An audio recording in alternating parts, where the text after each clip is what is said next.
Hello guys! Hello! This is for Capricorn. Capricorn, welcome dito sa aking channel. Kapalaran 888 Capricorn. I hope na makaresonate kayo sa mga readings natin. So, tingnan mo yung titingnan natin yung money career, financial reading para sa lahat ng Capricorn. Number 70, number 8, there's an action card. And the temple path, number 12, this is 8, this is 3. Okay. Sinasabi ng Barasio dito na isang action, this is financial, is number 8, this is infinity. Sinasabi ng Barasio, isang napakabilis na action, napakabilis na solution, na answer, na confirmation, napakabilis na decision, ang posibleng gagawin mo. Okay, there's a fast movement dito. Okay, so there's a fast movement na action dito na posibleng magdadala sa'yo doon sa tuktok ng iyong tagumpay, Capricorn.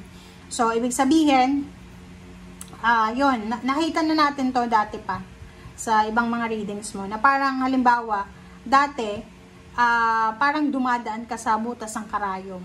Marami kang pangarap sa buhay, and walang sino man sa kapaligiran mo ang pwedeng kumwestiyon sa mga sacrifices na ginawa mo. Okay?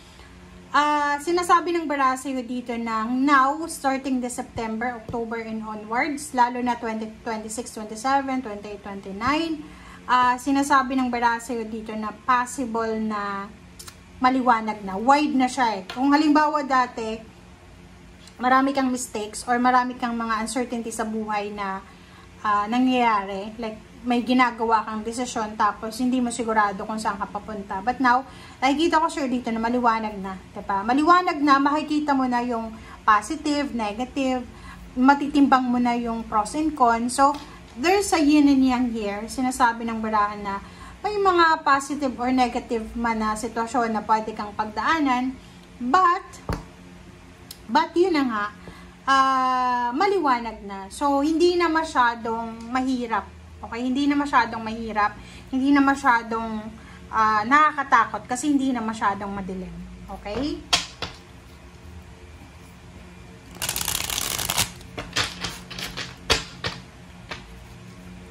Okay.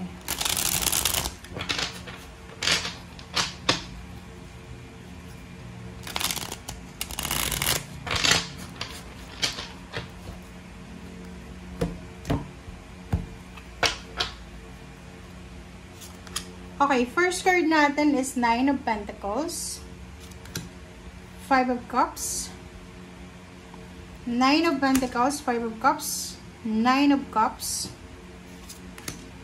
7 of Swords, and Page of Wands. And sa ilalim mo dito is 7 of Pentacles. So, eto ay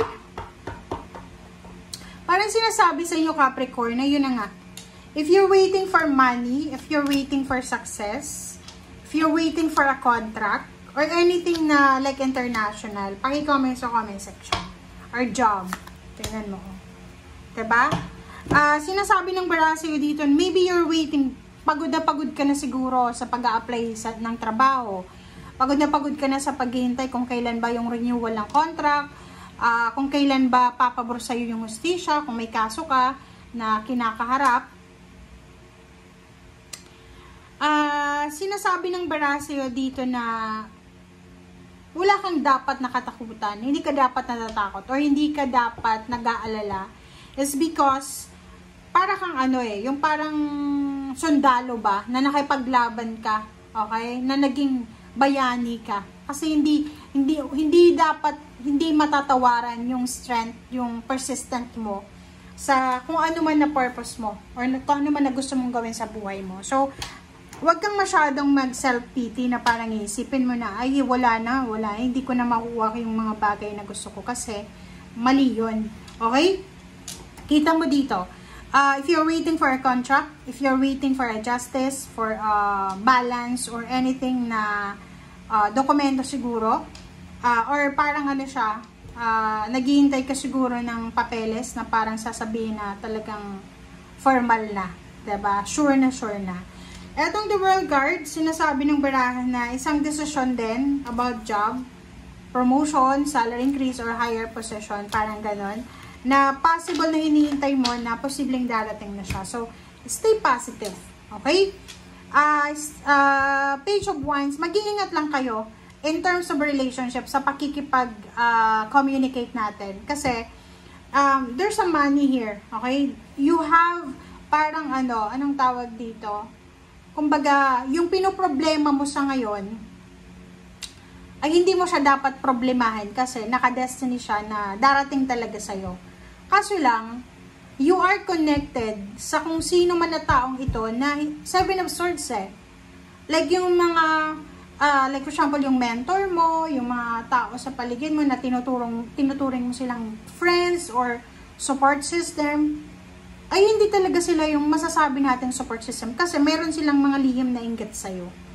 So, if isa ka sa pinakamagaling sa isang company, sa isang departamento, and you're waiting for an approval or pwedeng salary increase, promotion, and akala mo yung mga tao sa paligid mo, like for example, yung mga boss or yung mga matataas ng posisyon sa'yo, akala mo masaya sila sa situation mo.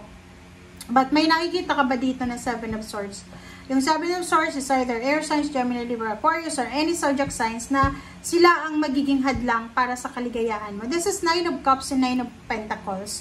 So, ibig sabihin, eto talagang wini-wish mo financially and emotionally. Kaso lang, meron ditong traitor.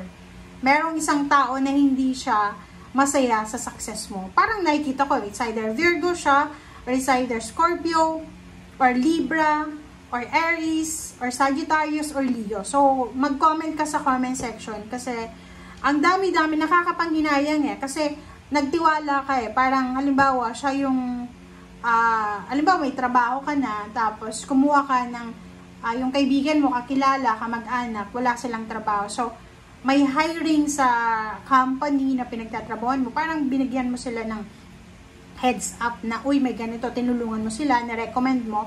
And end of the day, sinaraan ka nila, which is, pwedeng masira yung credibility mo, emotion, and financial, parang gano'n, na pwedeng pagsisihan mo sa balang araw kung bakit ka nakipag-close sa mga taong ganyan. Okay? How? And nakakapanghinayang eh, kasi ginawa mo yung best mo eh. Marami kang sacrifices na ginawa para dyan sa kung ano man yan na gusto mong mangyari sa buhay mo. Alright, 2 of Wands, 4 of Pentacles, 2 of Swords, King of Swords, and 3 of Wands. Alright, sa ilalim mo dito si You're the Fool. Zero the Fool and 7 of Cups. So, nakikita ko sir dito, plus Emperor, napakalawak daw ng dagat. Diba? Para siyang idiomatic expression na sinasabi na, if hindi ka pinapahalagahan dito sa lugar na to, which is nag-exert ka na ng maraming efforts, marami daw na pwede kang makapagsimula sa ibang lugar. Pwede kang makapagsimula. You have choice in option.